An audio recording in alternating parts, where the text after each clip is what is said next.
The advice provided in this podcast is general in nature. For your specific situation, you will need to get in contact with your local OT, vehicle modifier or mobility dealer and set yourself up with an assessment or a trial. Trials really do put you in the driver's seat, so get out there and get one going. Before we get started, we just want to do a quick shout out to our sponsors who make this show possible: Mobility Engineering, Driving Well, and Williams OT. This show takes time and money to put together, and we are forever grateful for their passion for our industry. Okay, enough of the business. Let's get on to the interview with Jenny and Brad. Welcome to the Drive Able podcast. I'm Jenny Gribbin from Driving Well Occupational Therapy in Brisbane, and with me is Brad Williams from Williams Occupational Therapy in Adelaide. How are you, Brad? Yeah, I'm really well. How are you? Yes, I'm well as well. I'm looking forward to our guest today. So we have Andy Whale from Alternate Mobility from Brisbane. He's a vehicle modifier here on the south side of Brisbane, and he's very well known to the occupational therapy, driving and vehicle mods community. And we're going to be talking with him about his role in working with people with a disability to help them do what we love to do and get them being, back on the road, back out and about into the community, back driving again for those that can drive. You would have relationships with vehicle modifiers locally that would work in a very similar way to Andy, I'm sure.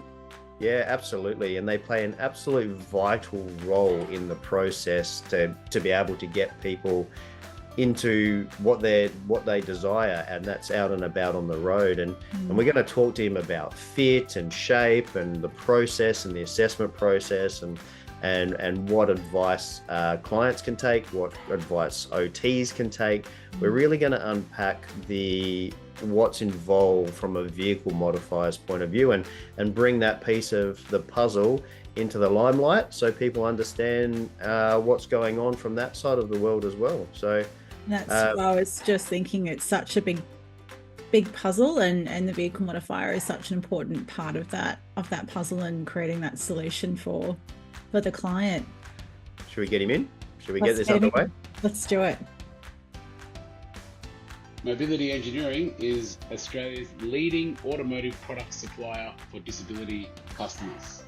We have installers all across the country, over 100 of them, and we have the largest range of mobility products for vehicles in the country. Get in touch with Mobility Engineering for any of your driving solutions. Hi everyone, and welcome back to the Drive Able podcast. We're here with Andy Whale from Alternate Mobility in Brisbane, a vehicle modifier.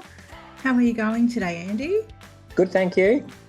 That's great. We're very excited to have you come along for an episode of our Drive Able podcast, or our talk show, as you have affectionately dubbed it. Yes. Can you start by telling us a bit about yourself and your background and how you've come to be in this vehicle modification space? It started out probably 2011. One of the modifiers from Victoria I knew, and I was up here, and they wanted some alterations done for a client and rang me up, and it was just coincidental, and it's all offshot from that. So it's been, started from nothing, and now we're very busy, which is good. So, but the part I enjoy the most about it is we're helping people, because I've done it, like I've been thinking of this lately, probably 5% of our client base are born with a disability or an issue, and the rest have happened as their life progressed. So it could happen to any of us at any time. Yeah. So, and I'm very mindful of, because we're all just one step away from it in many ways. So where were you working in 2011 before you had this job come about? The early 2011, I was a general manager for a bigger company, Australia-wide, and they had the family got sick of it, so they wanted to sell the business. So I stayed on and quit, basically, in the automotive sector, but in a different industry. So, it was good. I did that for many years. Did you have much background as an engineer at that point, or how did you make the switch into this disability world, and what kind of training did you have to go into, and how did you get to where you are now? Mechanic by trade, and the industry was LPG conversions to cars, which was had a lot of government rebates, and we did a lot of importing, exporting. Part of that though is we had to develop kits and make brackets as such, and specific tanks for cars, and all that type of stuff. So we were already fabricating bracketry and all that type of stuff as that business, and wiring stuff up and things like that. So it was quite a simple transition, really, because we'd already been doing it just for a different market, I suppose. And it just eventuated from that. Like we used to always design and get stuff manufactured in bulk, and overseas often. Every 2 or 3 months I was overseas with products and stuff, and it's just evolved. So I've sort of, from running 150 staff, I've got back to using my own 2 hands basically. So back to where it all began. But and I enjoy it because it is actually helping people. So what sorts of modifications do you end up? What are the main sorts of things that you get your hands on at Alternate Mobility? Driving controls, hoists, cranes, small vans, big van fit outs, air conditioning. We've built disability access motorhomes, just a variety, whatever pops in the door. We don't get involved in the lowered floor setups because there's bigger businesses that's their mainstream work. So we try to fill that void, and we do like Brisbane-based backup and support for a couple of the interstate modifiers. So I think there's 3 or 4. Sounds the same as what I utilise here in Adelaide as well. We send it interstate into Sydney or Melbourne to do the lowered floors. Do you then put the hand controls in and other bits and pieces in once it gets back to your state? Is that how you operate? Yes, I do. Yeah. We do that. Like docking stations are a big thing that we because often we've got to tailor those to suit the exact customer's needs. So and their position. So we're doing that often too. I think there's 3, probably 4 cars here at the moment for that. Where they'll come in with their wheelchair and they'll do a fitting with you, and you'll work out, tape up the floor. Where it's got to go. Where they want it, pretty much. Make sure the seatbelt and stuff's all right, and then put it in. And little bits and pieces that sometimes get missed at the factory. We did oxygen tank mounting brackets last week for somebody because the bottles were just flying around in the back of the car, and I wouldn't let it leave. I didn't want someone to get hurt by a flying around oxygen bottle. And they had 2 just sitting there. So we made a holder and made sure they were secured so that it's safe. Yeah. Because is this all you do, Andy? Is this do you do other fabrications or other work as well, or have you dedicated yourself into only putting in modifications into cars for people with disabilities? Well, it's turned into that. We prior to that, I had another business as well running, and I've shut that down probably 4 years ago. And this is just it now. Like this is minimum 6 days a week, often 7. So I won't get up at like 4 every morning to come in here, and try to get home by 5:30. But I'm getting old now. All I want to do is sleep. But it's unfortunate that there's so many people with medical needs. I suppose it's a bit disappointing that it's got that, but it's good to be able to help them. Well, it shows that it's a big need for you. Yeah, sadly there is, isn't there? Yeah, be good if everyone was well and we could do something else. But as it is, we just have to help. And I think that's like as Brad and I being occupational therapists, like we are in this profession to be able to help people. And we're obviously all passionate about driving and community access and letting people get out and about. But like without you and services like you, like Brad and I are not mechanic. Well, I don't know, I can't speak for Brad, but I'm certainly not a mechanic. I've got no idea about the actual mechanical side of things and what can and can't be done, and you know, you would not want to let me loose in a workshop. I'd be no help to you at all. So it's such an important part of the whole picture and whole puzzle, is that there's you know, the occupational therapist assessing what is going to be needed and work with the person to find out what works best for them, but working alongside the vehicle modifier to actually see, you know, well, this is what's possible in your particular vehicle. Yes. Yep. Can you talk us about your about that from your perspective, about how you sort of work in with the client, with the customer or the client, and with the occupational therapist? Well, I suppose the starting point is we've got to make sure whatever we do is going to be used by the customer. Lots of people have bought a multitude of things over the years and they don't get used, so that's just a waste. So that's one fundamental part. But generally, we working with the OT, and then the OT with dealing with the customer knows, you know, works out what the customer needs, and then we look at it from the other side to make sure it's going to work, like physically attach and be practical. So it's a team effort, really. But I suppose the customer having what they need is probably the most important thing. We've just all got to make sure it's safe and practical and working for them. So, which we generally do. I try to have, as a business, buy as many items as I can to have demonstration stuff here, because I've found a lot of businesses don't. Yeah. And the customer doesn't really get a choice.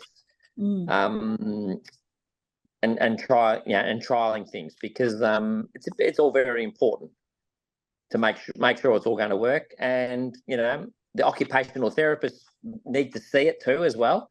But I do think it's a valuable resource to have all of the stuff here to try, and if we haven't got it, I'll endeavour to buy it. So from my perspective, because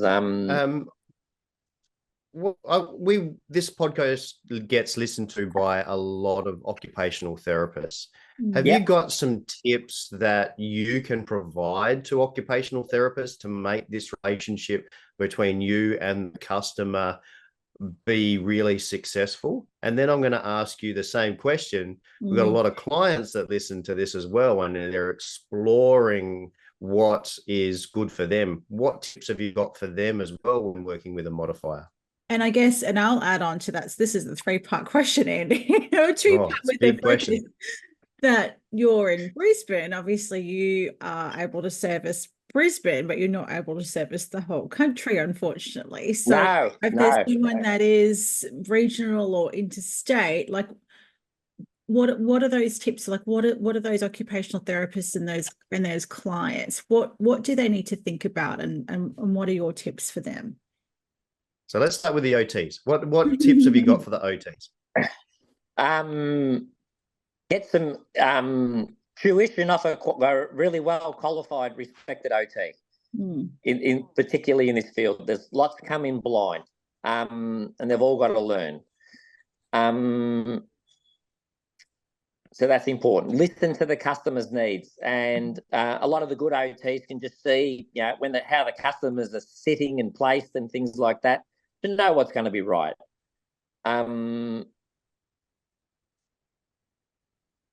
What else is there? I'm just sort of racking my brain. I suppose experience comes down to a lot of it, doesn't it, really? And that goes with all of us.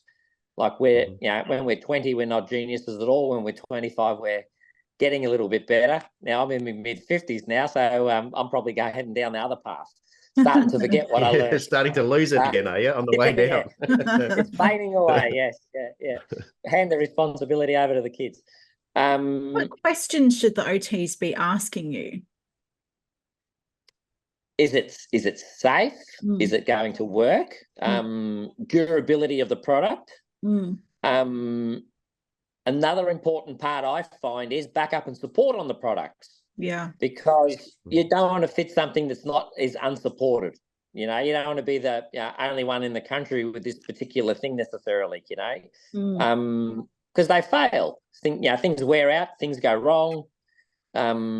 a lot of these items, seats moving in and out and restraints and docking stations and things like that, get damaged. They get dirt and rubbish and things in there. So we've got to be able to maintain stuff it's a movable item, because it's really important to that end user to keep their independence up, and their carers and family members. Yeah, because if it breaks down, that means it's a week or two off the road while it's coming into serviced and fixed, and parts being brought back in, and and a lot of places don't have spare parts. I often, if I'm fitting something odd and it's affordable, I try to buy two. I was taught that as an apprentice. In the other industry, the old Italian boss, if we're doing something odd, he says, "Listen, copper, we're buying two of these, because if it stops, we need to be able to fix it." Like that sort of mindset is stuck in my mind, which I must ring him up one day. But it's we've got to think of the poor person being stranded, and they'll get happy. And I think in many ways that has been my success in the customer needs and all that first, and doing a quality job. And I don't necessarily worry about the balance sheet. I worry about the customer and the job, and then the money's just there's money there to eat, put it that way. So take care of itself. I think so. Yes. Yeah. Moving on from that, then, so we're moving into the customer now.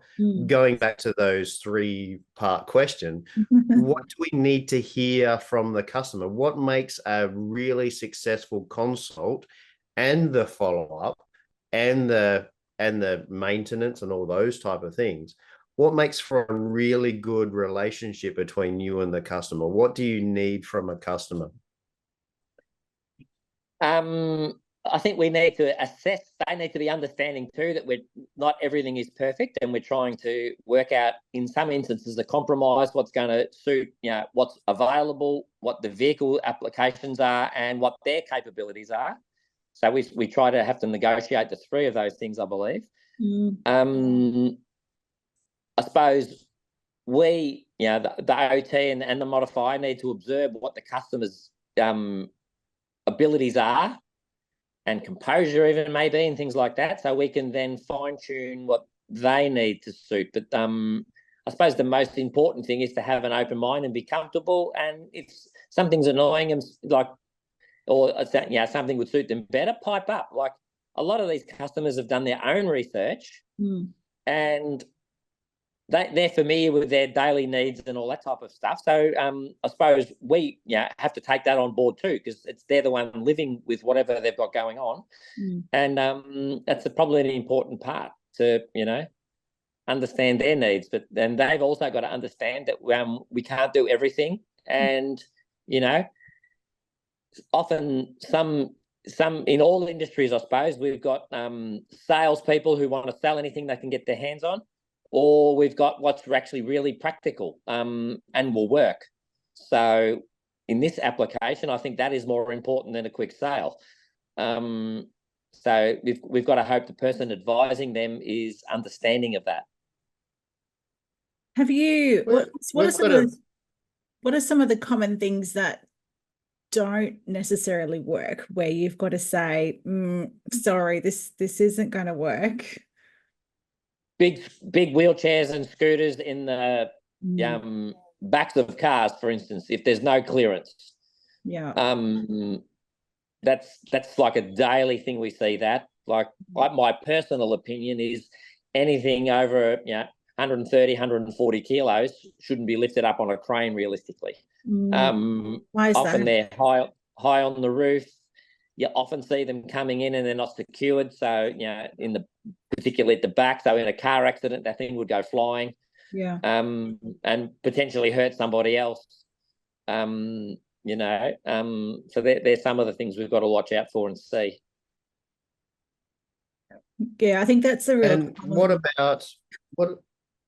about some of the other things that we've got a case at the moment where a client's seen something on the internet, and it's in America, and it's a lifting aid for getting a wheelchair and the person into the back of a of a car. Now it's never, from what we understand, been installed in Australia at this point of time.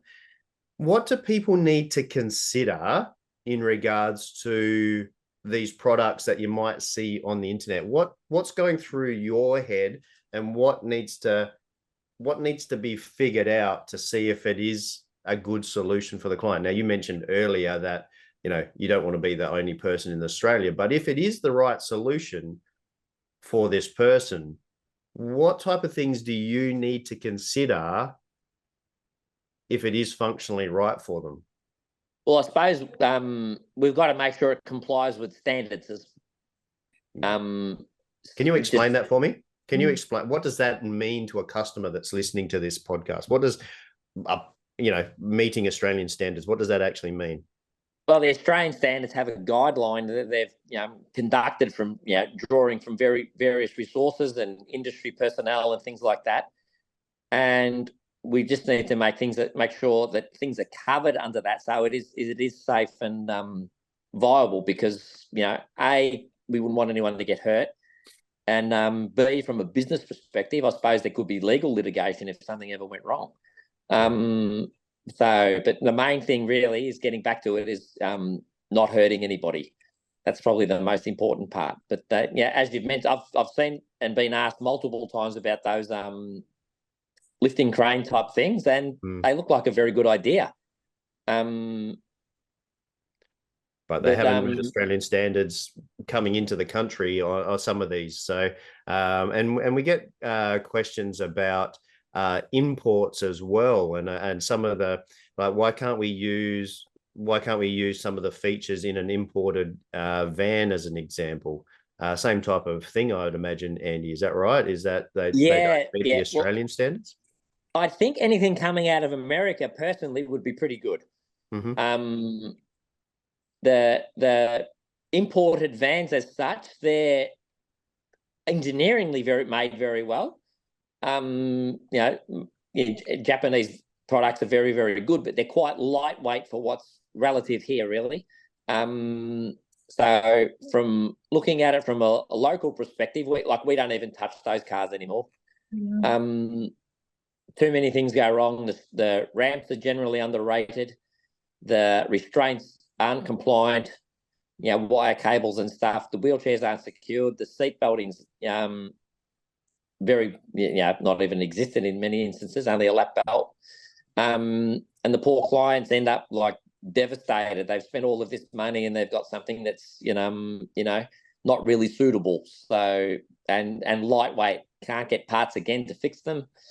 And, it just leads to a bad experience for the user, the vehicle owner, and the modifier or the repairer as such. So, that's something I would seriously consider, people should be keeping away from. We were talking about the Australian standards and the compliance side of things. So my understanding is that the products themselves that are installed, they need to meet Australian standards. Yes. And is there also, like, what processes and considerations from your guys' perspective around, like, when you're actually doing the installation, what processes do you have in terms of compliance there? From my own personal perspective, I get an independent engineer to come in on every car. That way I have, there's no conflict of interest for my case. It's an independent person. I think that's important. Self-certifying, I don't know personally whether that's, right or wrong. I'm sure if you're doing your uni exams, you don't mark your own papers. I hope you don't. But so that's my sort of take on that. But we follow the standards. We all should have them here and buy them. Often if I'm doing something a little bit, go on. Does that list out? Does that give you a guideline as to how something needs to be installed and how it needs to work and what tests you need to do? Yes. A lot of the products are already tested when they bring them into the country. Yeah. And if you're dealing with reputable importers, I suppose, you've got them backing you up as well, which is also that's another very important feature. And And what's But the we do next need step with the engineer? Like what are they looking at, and what's their role, and what's the next step after that? after the engineers come out. Basically they do what I suppose each state may be different, but they do blue plates up here in Queensland and send their paperwork into transport. Yeah. Mm-hmm. Yeah, and then your number plate is registered again, like the car itself, the chassis, The VIN number kind of thing, is then actually registered to be appropriate for somebody with a disability. I've just looked it up. Episode 29, we spoke to Amin Akbariam from Mobility Engineering, yes. who's actually an engineer, and the Australian standards, and we discussed some of those Australian standards that are really, really important to take on board. So if you're an OT or you are a client and you really want to dig deeper into this area and understand the Australian standards, episode 29, I think we did a couple of episodes with Amin as well. So it was a dual part series way back then. So go back and have a listen to those. The Australian standards haven't changed since that time. So if you want to dig deeper into those Australian standards, episode 29 of the Driver Able podcast. How can people test out modifications that you're maybe suggesting, Andy? Do you have any setups where people can test things out? All the time. I've got probably 5 or 6 cars with different products in it. I think I've got 20 cars now myself, all with varying products in there. I'm a firm believer in reinvesting back into the business, because as I said at the start, it could be any of us tomorrow or today. Hopefully not today or tomorrow, but it could be. And we need to try things. What do you have set up, Andy? We have vehicle set up with all the different hand controls, or a majority of them. We just made a demo stand with hand controls and all the spinner knob type stuff, the different versions that are pretty standard. The client can actually sit in the office in the air conditioning, actually, as it is now, with the in their wheelchair if need be, and try all the different things, because I'm finding the different spinner knobs, the customers need to see which one suits their hand and their grip and their abilities. Also, in that we can even attach the different hand controls on there quite easily, so the client can see what suits them. It sort of gives the OT and the client a better feel of what their capabilities are before we get out on the road in the danger zone. We can actually get to the bottom of a lot of things and eliminate things. Safely, without the stress of it all. And often what I find is, because everybody who's out there working is their own business as such, they don't always have all of the equipment available. So I find this with the driving cars, and this is nothing against the instructors or anything, but might only have one thing in their car or something like that, or it's hard to swap over, so they don't swap it over. So the poor client only gets to try one thing, maybe two, rather than everything that's available. So therefore they're disadvantaged. Yeah. I think Andy's raised a really good point there, that when we're trialing different equipment for a driver, so someone who's returning to driving or learning to drive that's got a physical disability, that there's another piece in the puzzle. We've got the client, we've got the occupational therapist, we've got the vehicle modifier, and we also have the driving instructor. So if we're talking about trialing things out on the road in the safe environment where we've got a driving instructor and dual control pedals in the front passenger seat, where that person with a disability is going to be supported to safely trial. I think that's so great that there's the option to trial things with a stand set up stationary in the office to rule things out. Yes. And then, you're not having to trial like 10 things on the road. You might trial 2 or 3 and make that process a lot more streamlined for that person. Yeah, and less stress for everybody, really.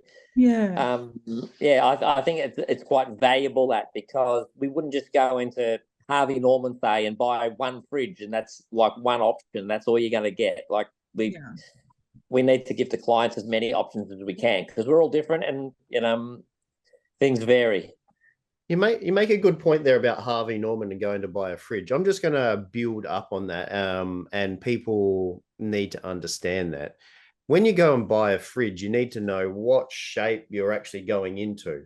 You can buy a big fridge and it might not fit into the space that you've got available. You can buy a tiny little bar fridge and you've got this massive space available, but the fridge fits, but it doesn't meet your needs because it doesn't store enough milk in it. It doesn't store enough food in it, all that kind of stuff. Not fit for purpose. Fit for purpose. So it might work for you, but we've got to make it actually fit in the vehicle. And is that hard to understand? Is that hard to work through sometimes, Andy? Like, is there any advice about size and shape and fit that you could, and when's the best time to do that in the process in regards to the vehicle? How do we work through that size? Because I know it comes up a lot, and we might love this hand control and it feels really nice and it meets your needs functionally, and then does it fit in the car? How do we work through that area? Part of what we do with the OTs is we generally have their car there and we make sure that we see what the client's capacity is. Mm-hmm. And often whilst they're going through that part with the OT and things like that, like we don't, we leave that part to their part. We'll go and have a look at their car and assess it, make sure that it is going to work. Mm-hmm.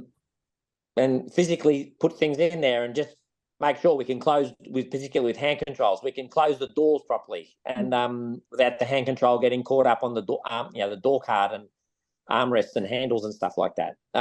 Make sure it's going to be functional. Like a lot of that's an important part. Like it all comes into play, the whole lot. Is it better to do that before you actually go out and drive on the road, or can it come after? It's a tough gig because everybody's got a different budget. Ideally, the clients would do all that before purchasing a car in many ways. Great to make point. sure it's all going to fit. And generally, if they're trying to drive, they've got to stow the wheelchair somewhere, whether it be on the front passenger seat, rooftop loader, or if they have got some abilities in the boot. But need to make sure that it's all going to fit. Like wheelchair prescriptions, that if maybe that needs to be considered. How's the client going to transport the wheelchair? We often see that they're gone out and got this new 200 odd kilo wheelchair and they've only got a little car. Like they've got a nice wheelchair, they can't leave the house. Or they've got a fixed framed wheelchair and they want to put it on the roof. Seats, even for that instance, some of the cheaper cars don't have electric backrests on the seats, and the clients end up with damaged shoulders trying to rotate the seat. I've found the more expensive Japanese type cars, when they're manually trying to wind the seat up, that sort of goes up, where some of the cheaper cars, the weight of the body doesn't allow the handle to turn. It's impossible. So that's probably quite an important feature. If someone's got a fixed wheelchair and they're putting it on the front passenger seat, that they can lay the seat down quickly and efficiently without hurting their shoulders. Also taking into account abdominal muscles, and you're saying winding, so you actually don't use your abdominal muscles as much. You're using your hand to actually do that. Where some of the lever type ones, you've actually got to pull a lever and then sit your body forward with a lack of abdominal muscles if you've had a spinal cord injury or some kind of other injury that stops that. So you make a really good point about all the little things that people might not think about. And it goes back to what you said right at the start, people with experience. People with experience will be looking out for these type of things, won't they, Andy? Yes, exactly. And I've learned a lot of some good OTs just by watching them do it. So I've learning every day. And you can see how they do things, and I hope they learn from us too. But we're picking up. We're constantly improving. It's important. We got always going to learn. I got one more question. What are the Yeah. new cars doing to the world or your world? So talking about electrics and talking about autonomous features like cameras and blind spot warnings and all the electrics on the steering wheel and steering columns and all those type of things. How is the advancing in technology within the car making a difference to your world, good or bad? I would say it's getting more complex now, so there's more stuff to go wrong. What is a very tiresome thing I'm finding for the clients is the lane assist and things like that, where the client generally got their hand up at the 10 o'clock position, say, with hand controls and on the spin and off. Yeah. Yeah. And the steering on the car is fighting them every step of the way. Like when we able-bodied people drive with two hands, often the car's fighting us. Holding your arm up there is I don't know what the percentage ratio is, but I'd say like 35% of the population's left-handed and the rest are right-hand, so their dominant hands generally on the brake lever in most instances. This steering lane guidance equipment is fighting them. Some of the cars have, I believe, that they apply the brakes now rather than drive the steering. So that might be better, but less pressure. But I had an experienced chap the other day hire a car and it had the lane guidance stuff, and he was complaining about it within about 20 minutes.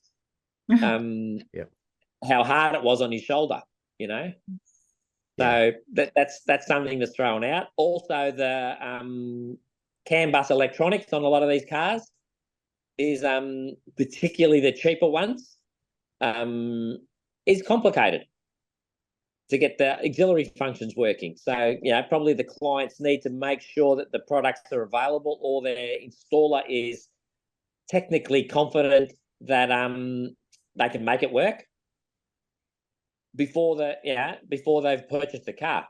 Like we're talking about indicators, windscreen wipers, high beam, horn, all of those. Indicators are probably the main thing.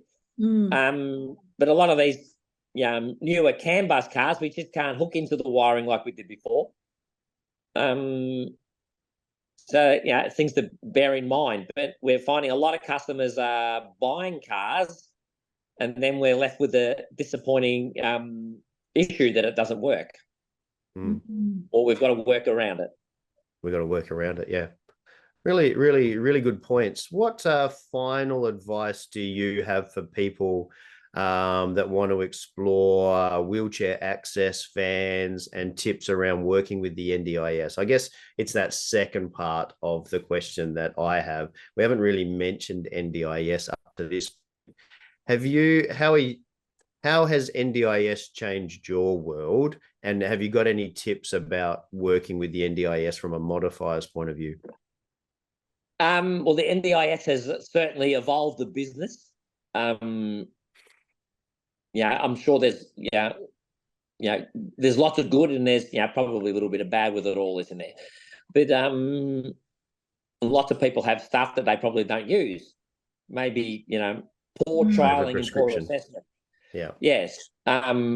I would say that's probably up there pretty high. But we've got to be mindful of it that it's the taxpayers' money, and it's certainly evolved many businesses. All of us have benefited from it, but we've been able to reinvest and help clients like you're doing now. You're investing your time in trying to make things easier for people. So this is good. We just I suppose need to in some ways slow down and make sure that the customers are getting what they need. Helping them choose the right particular vehicle, like look at what their needs are rather than what their heart's telling them. Is where possible, if someone's looking at changing vehicles, would you say that we haven't explored that area? That's another area to explore. What happens when we're changing vehicles? they come to you with a vehicle, or would you say that they come to you with a question? I would say question first before buying. I had a lovely chap yesterday that I put a hoist in 6 years ago. Anyway, he's progressed and now he needs a big power chair. Mm-hmm. And I think it was quantum or something, he said. Anyway, he'd been told by the salesperson that the quantum chair was 117 kilos, which I thought, unbelievable. Never heard of it. Unlikely. Anyway, I kept coming back to it because he was just about to buy a car.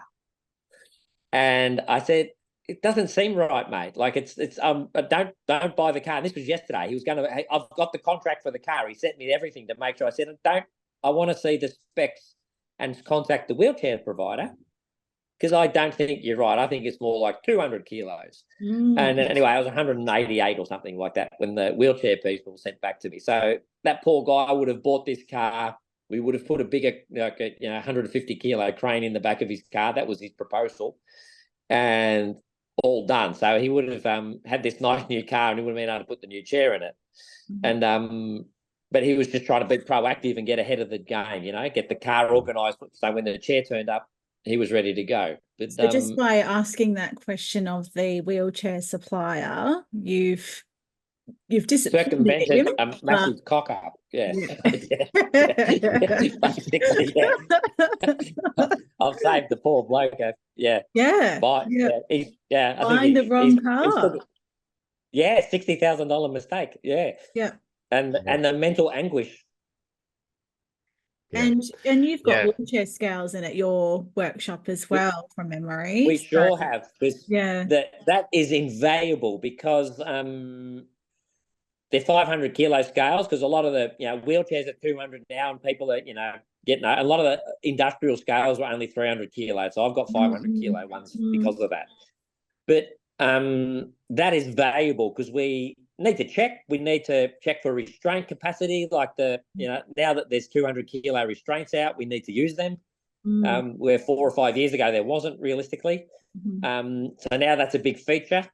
A lot of customers are getting specced up with new wheelchairs, but the restraints aren't ever taken into account. So that's for the customers, when you're buying a new wheelchair or getting one, check that your car can transport it.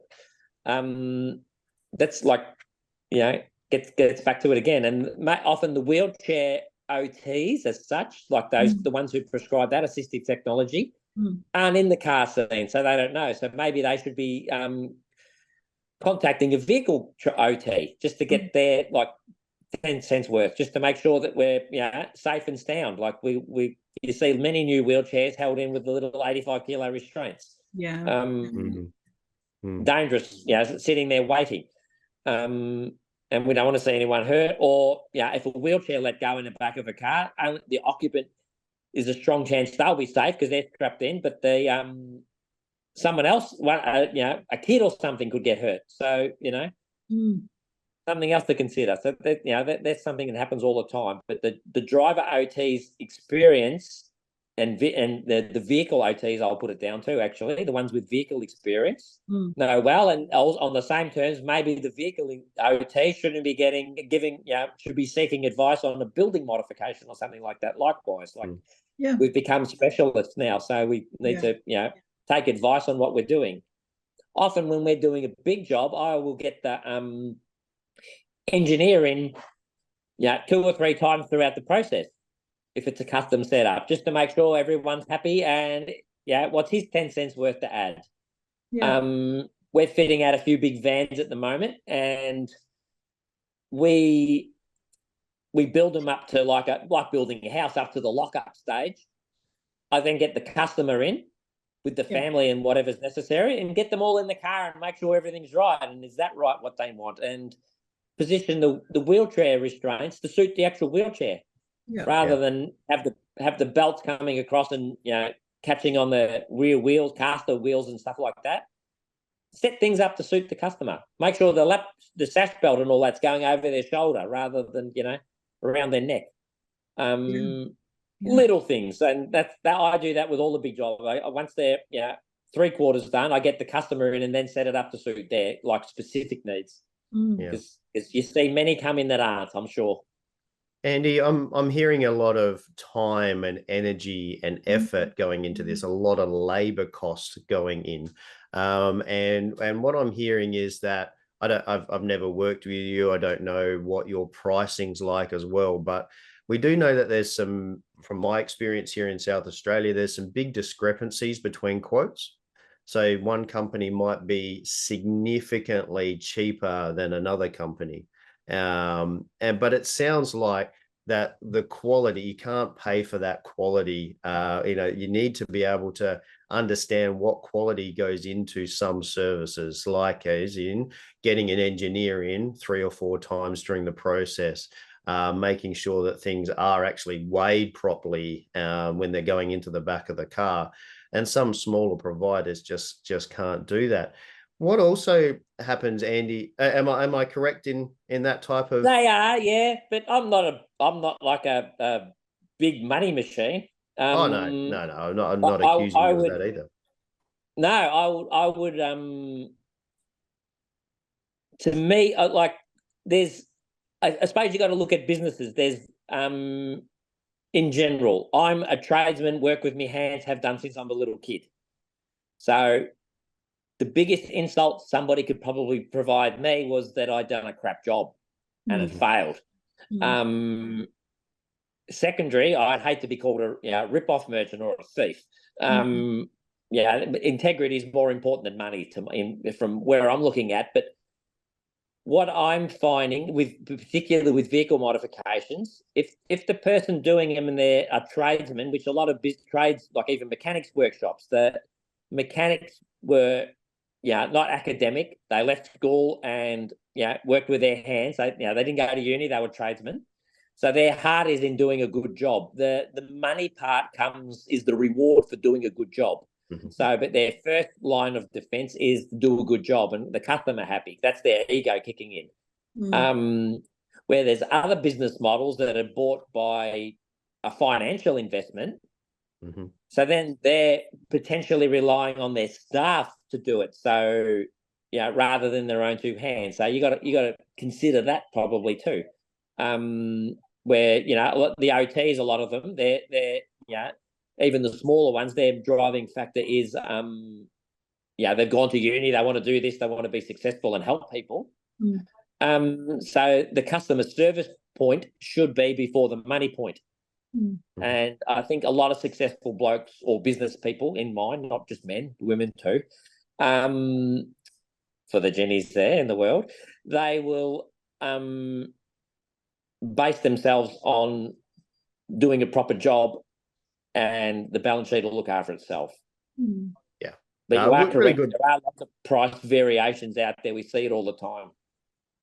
And so Brad did touch on, asking about the NJS and whether that's changed things. I imagine that's increased a lot of people's ability to access this kind of support. But I guess at the end of the day, the process that you're talking about and the customization, the time, the care, the integrity, the quality that you're putting into it, it sounds to me like that process is going to be the same no matter where the money's coming from at the end of the day. Oh, for me, it would be, yes. Yeah. My accountant will say I'm a crazy business person. I'm sure. Customers even say that they're begging for invoices. I've often customers are begging, really, literally, you need to charge me. Which I feel guilty sometimes. I don't like doing it. But another headache I think a lot of the businesses are heading is the pay system. Like that's just an administrative nightmare. I think some of the smaller places wouldn't even want to deal with it. Be easier not to.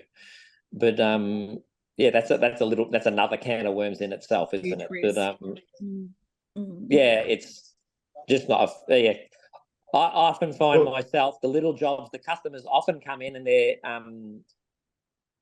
maybe just not aware. They just think they can walk in and we do something and we can just bill NDIS and get paid for it. It's not quite that simple. Yeah. It's actually near impossible, really. Yeah. Just start chucking random invoices. So that's something probably the customers could take on board, that we can't always do that. We haven't got those resources, and we can't even ring up the NDIS on behalf of the customer. Yeah. Because they have to give permission, which generally happens every phone call. So it's quite a traumatic experience for all in that stuff. Yeah. Particularly the customers then get upset, so which is what we don't want. So but we need to be paid somehow. So it's a bit of a double-edged sword. But yes, I don't often worry about that stuff myself personally. I just let them go, forget about it, move on to the next. The customer's got to understand that there's a process to go through to be able to get access to that funding. Yes. And we have as the OTs, we have a big role in helping people understand what that is and what that looks like, and trying to give them a bit of an idea about timeframes that might be involved. But ultimately, I often find myself saying, how long's a piece of string? Yes. But and and I would say most cases it's all worthwhile. It's all worth it. Because for sure. My favorite day is being with the customer, with the vehicle modifier, doing a handover assessment and seeing them success, all the boxes, and waving them goodbye as they drive out the car. Waving them goodbye. That is the best thing in the world. No, we've had a few moments of great success with things like that. One of the success stories, you sort of mentioned this early on, was we had a young bloke who's car accident sort of on the highway up here, lost his legs, and he was pretty depressed, and he didn't know what to do. And at the time, it was all pretty quick. All this happened anyway. Somehow we got the OT and I got tangled up. We did. They rang me, the young chap did. So I said, come over. So he comes straight over to my demo car because it had everything in it. I said, get your bum in the car and try all this stuff. So he did. He sat down there and played around and knew what he wanted. And so then the pressure was on him, not necessarily us. The OT and I, we'd done everything. And the driving instructor didn't have the stuff in their car, so they used my car, which often instructors are quite welcome to use that whenever they want. The car's sitting here, come and use it. And so this chap got his lessons. We modified the car. We got it right, and it was just near Christmas. And the only thing left to do was for that man to go up to the transport to get his license signed off. The pressure was back on him. And we pulled it off. That took about 3 months, I reckon, maybe 4. From nothing, he was very depressed, to now he's racing around everywhere. So big success, and his partner come and said to me, she goes, Andy, the day he come over and sat in your car, his depression went, he knew there was an end in sight. So that was a great success, and we've had plenty of those. But that one sticks in my mind. It does. I reckon that's a great way to finish this conversation, because we can get caught up in the woes of NDIS funding. We can get caught up in what negatives are out there and things like that. But we're all in it for the right reason. We're all in it for the success stories and giving people back their independence and freedom, and like you said, that mental health that goes with driving is amazing. And I've really myself, I'm not a Brisbaneite, and I don't know, I haven't met you before, Andy, but I would love to be able to work with you if I was up in that area. You've got a great amount of passion, and you can feel that coming through the podcast. Thank you very much. No, thank you. I really appreciate it. And Jenny and I work together off and on, and it's always a pleasure. Well, we're not going to let you get away just yet. We've still got one more question, but before we get to that final question, we're just going to hear from the sponsors that make this show possible. Williams Occupational Therapy focus their attention on helping people with their mobility needs, from driving to wheelchairs Williams OT provides help to get people mobile. Well, this has been a really wonderful conversation, Andy. Thank you again for your time today. We do have one more question that we ask from all of our guests that come on the Drive Able podcast. So, as you know, what Brad and I have learned is that driving is not just about getting from A to B. There's so much more. And we're wondering if there's a specific memory about driving or a car that's personal to you that you'd like to share. Well, I remember when I was a young bloke taking this customer's big souped-up car that he reckoned was lacking in power. And first time I went out, I thought, geez, this thing's moved. Next time, I thought, geez, it's lost a little bit of power. Now, when I got back to the factory, the smoke was pouring out of the back wheels. The handbrake was on, and the light didn't work on the dash. So that was like a fun but stupid thing to do from my part. But oh dear. So there was nothing wrong with the actual power of the car. It was just that it was being held back by the handbrake. The wire on the handbrake switch was off. But yes. Needless to say, I had to buy one myself. One of these cars, yeah. Back to your old lesson of buying two. Yes. But as with all boys in their fun cars, we get married, we get a house, we have to sell the car to fund the house, and yes, never happens again. Anyway, I've got one question off the cuff. Out of the 20 odd cars that you've got with controls, what's your favorite? What's your favorite control car setup that you've got out of all of the things that you've installed? What's the favorite thing that you've got? I enjoy the radial hand controls, actually, as far as the driving mods. Mm-hmm. I think they're pretty cool. My favorite car out of them all is, and I've just got my own personal car is what I'll retire with is an old Ford Territory. I'm quite happy with that. That's for my own personal side of things. Like, having a flash new car doesn't really, float me boat. I can go and buy one, but it doesn't really that interest me. But I've got now, because we do have quite a few Volkswagens, we do a lot of transporters actually, because we get more internal height and stuff like that out of them for people. Anyway, I sold one the other day, so I went and bought a new one, and it's one of the TDI 450s. It's got like twin turbos or something like that. That thing really hauls. It's amazing. I love that car. So, I can't believe it. Yeah, but good fun. So, and Andy, thank you. Huge thank you again. If our listeners have got any questions, if they want to get in contact with you, what's the best way that they can get in contact with you? Generally, I'm very poor with the telephone. Put my hand up there. If I'm with a customer or doing something like that, the phone can just ring out and leave a message. I'm more important with the customer rather than the phone. Likewise, if I'm doing an intricate job and I need to focus on it, I'll leave the phone alone. Emails is generally the best for me because that we do get back to. But the phone is, a weak link. And the boys are out there with customers now, so I'm tipping no one's answering it for the last half hour or whatever it is. I can bet my left sock on it.